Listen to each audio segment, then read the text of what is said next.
kutupatia ile kampani ya kusema ya kwamba ataendelesha kusafisha mwingine.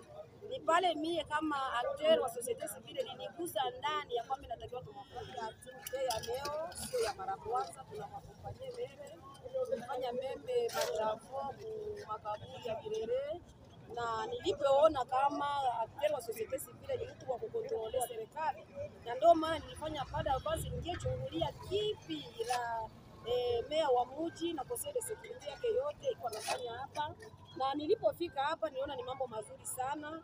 Naweza kujiadrese kuzingine societe civile, tuungane tukue ini ili tusafishe mwingine wetu.